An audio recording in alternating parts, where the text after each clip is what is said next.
वहीं एक तरफ हवा के रास्ते पाकिस्तान घुसपैठ करने की कोशिश में लगा हुआ है, तो दूसरी तरफ अब पाकिस्तान पानी के रास्ते से भी एंट्री करने की कोशिश लगातार कर रहा है। दरअसल अरब सागर में गश्त के दौरान पाकिस्तानी नाव को पकड़ा गया, जिसमें कि 9 पाकिस्तानी नाव। दरअसल ये नाव भारत में घुसपैठ की कोशिश में थी, लेकिन इस नाव को कोस्ट गार्ड ने तत्परता से पकड़ लिया है। पूरी खबर आपको स्पेशल रिपोर्ट में दिखाते हैं।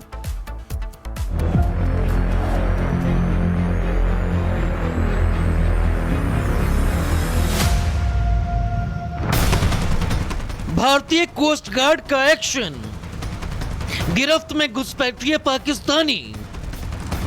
सर्द रात में एक हाई वोल्टेज चेज, रात का सन्नाटा, अरब सागर की लहरें।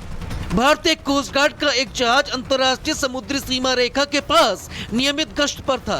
तभी रात के अंधेरे में भारतीय जल क्षेत्र के भीतर एक संदिग्ध नाव दिखाई दी। जब कोस्ट गार्ड ने नाव को रुकने की चेतावनी दी तो उसने पाकिस्तानी सीमा की ओर भागने की कोशिश की, लेकिन हमारे भारतीय जवान तेजी से उसका पीछा करने लगे और भारतीय जल क्षेत्र में ही नाव को घेर कर कब्जे में ले लिया।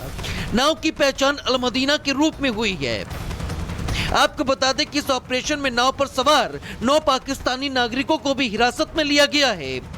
वहीं शुरुआती जांच के बाद इसे गुजरात के पोरबंदर बंदरगाह की ओर खींच कर लाया जा रहा है, जहां गहन तलाशी और संबंधित एजेंसियों द्वारा संयुक्त पूछताछ और सवालों के बौछार उनका इंतजार कर रहे हैं। ये सिर्फ एक कार्रवाई नहीं, ये हमारी सीमाओं की अटूट रक्षा का संकल्प है। जहां एक और पाकिस्तान एलओसी पर ड्रोन भेजकर भारत में घुसपैठ की कोशिश कर रहा है, तो वहीं अब पाकिस्तान पानी के रास्ते भी घुसपैठ करने की कोशिश में जुट गया है। लेकिन भारतीय सेना दोनों ही जगहों पर पाकिस्तान को मुंहतोड़ जवाब दे रही है। Bureau report, Republic Bharat. वहीं एक तरफ हवा के रास्ते पाकिस्तान घुसपैठ करने की कोशिश में लगा हुआ है, तो दूसरी तरफ अब पाकिस्तान पानी के रास्ते से भी एंट्री करने की कोशिश लगातार कर रहा है। दरअसल अरब सागर में गश्त के दौरान पाकिस्तानी नाव को पकड़ा गया, जिसमें कि 9 पाकिस्तानी नाव। दरअसल ये नाव भारत में घुसपैठ की कोशिश में थी, लेकिन इस नाव को कोस्ट गार्ड ने तत्परता से पकड़ लिया है। पूरी खबर आपको स्पेशल रिपोर्ट में दिखाते हैं।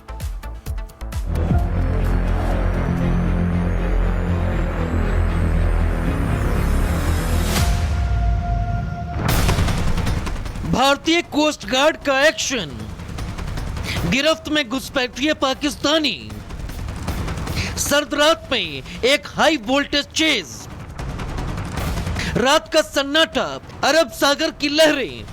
भारतीय कोस्ट गार्ड का एक जहाज अंतर्राष्ट्रीय समुद्री सीमा रेखा के पास नियमित गश्त पर था। तभी रात के अंधेरे में भारतीय जल क्षेत्र के भीतर एक संदिग्ध नाव दिखाई दी। जब कोस्ट गार्ड ने नाव को रुकने की चेतावनी दी तो उसने पाकिस्तानी सीमा की ओर भागने की कोशिश की, लेकिन हमारे भारतीय जवान तेजी से उसका पीछा करने लगे और भारतीय जल क्षेत्र में ही नाव को घेर कर कब्जे में ले लिया। नाव की पहचान अल-मदीना के रूप में हुई है। आपको बता दें कि इस ऑपरेशन में नाव पर सवार 9 पाकिस्तानी नागरिकों को भी हिरासत में लिया गया है। वहीं शुरुआती जांच के बाद इसे गुजरात के पोरबंदर बंदरगाह की ओर खींच कर लाया जा रहा है, जहां गहन तलाशी और संबंधित एजेंसियों द्वारा संयुक्त पूछताछ और सवालों के बौछार उनका इंतजार कर रहे हैं। ये सिर्फ एक कार्रवाई नहीं, ये हमारी सीमाओं की अटूट रक्षा का संकल्प है। जहां एक और पाकिस्तान एलओसी पर ड्रोन भेजकर भारत में घुसपैठ की कोशिश कर रहा है, तो वहीं अब पाकिस्तान पानी के रास्ते भी घुसपैठ करने की कोशिश में जुट गया है। लेकिन भारतीय सेना दोनों ही जगहों पर पाकिस्तान को मुंहतोड़ जवाब दे रही है। Bureau report, Republic Bharat. वहीं एक तरफ हवा के रास्ते पाकिस्तान घुसपैठ करने की कोशिश में लगा हुआ है, तो दूसरी तरफ अब पाकिस्तान पानी के रास्ते से भी एंट्री करने की कोशिश लगातार कर रहा है। दरअसल अरब सागर में गश्त के दौरान पाकिस्तानी नाव को पकड़ा गया, जिसमें कि 9 पाकिस्तानी नाव। दरअसल ये नाव भारत में घुसपैठ की कोशिश में थी, लेकिन इस नाव को कोस्ट गार्ड ने तत्परता से पकड़ लिया है। पूरी खबर आपको स्पेशल रिपोर्ट में दिखाते हैं।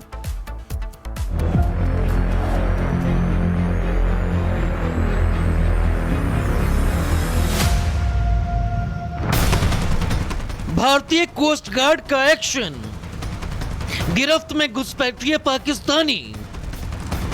सर्द रात में एक हाई वोल्टेज चेज, रात का सन्नाटा, अरब सागर की लहरें, भारतीय कोस्ट गार्ड का एक जहाज अंतर्राष्ट्रीय समुद्री सीमा रेखा के पास नियमित गश्त पर था। तभी रात के अंधेरे में भारतीय जल क्षेत्र के भीतर एक संदिग्ध नाव दिखाई दी। जब कोस्ट गार्ड ने नाव को रुकने की चेतावनी दी तो उसने पाकिस्तानी सीमा की ओर भागने की कोशिश की, लेकिन हमारे भारतीय जवान तेजी से उसका पीछा करने लगे और भारतीय जल क्षेत्र में ही नाव को घेर कर कब्जे में ले लिया। नाव की पहचान अल-मदीना के रूप में हुई है। आपको बता दें कि इस ऑपरेशन में नाव पर सवार 9 पाकिस्तानी नागरिकों को भी हिरासत में लिया गया है। वहीं शुरुआती जांच के बाद इसे गुजरात के पोरबंदर बंदरगाह की ओर खींच कर लाया जा रहा है, जहां गहन तलाशी और संबंधित एजेंसियों द्वारा संयुक्त पूछताछ और सवालों के बौछार उनका इंतजार कर रहे हैं। ये सिर्फ एक कार्रवाई नहीं, ये हमारी सीमाओं की अटूट रक्षा का संकल्प है। जहां एक और पाकिस्तान एलओसी पर ड्रोन भेजकर भारत में घुसपैठ की कोशिश कर रहा है, तो वहीं अब पाकिस्तान पानी के रास्ते भी घुसपैठ करने की कोशिश में जुट गया है।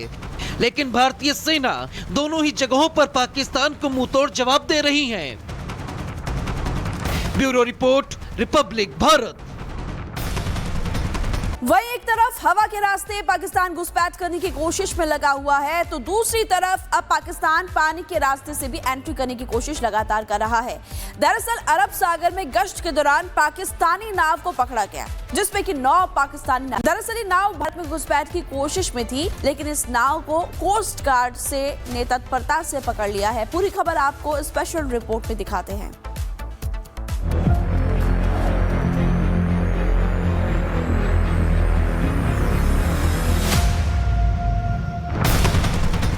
भारतीय कोस्ट गार्ड का एक्शन, गिरफ्त में घुसपैठिए पाकिस्तानी, सर्द रात में एक हाई वोल्टेज चेज, रात का सन्नाटा, अरब सागर की लहरें, भारतीय कोस्ट गार्ड का एक जहाज अंतर्राष्ट्रीय समुद्री सीमा रेखा के पास नियमित गश्त पर था।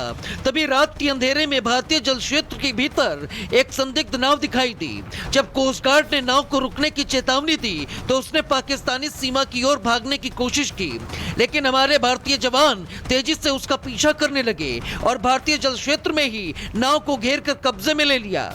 नाव की पहचान अल-मदीना के रूप में हुई है। आपको बता दें कि इस ऑपरेशन में नाव पर सवार 9 पाकिस्तानी नागरिकों को भी हिरासत में लिया गया है।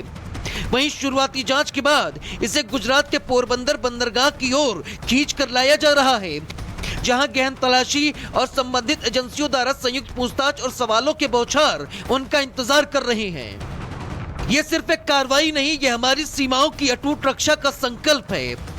जहां एक और पाकिस्तान एलओसी पर ड्रोन भेजकर भारत में घुसपैठ की कोशिश कर रहा है, तो वहीं अब पाकिस्तान पानी के रास्ते भी घुसपैठ करने की कोशिश में जुट गया है।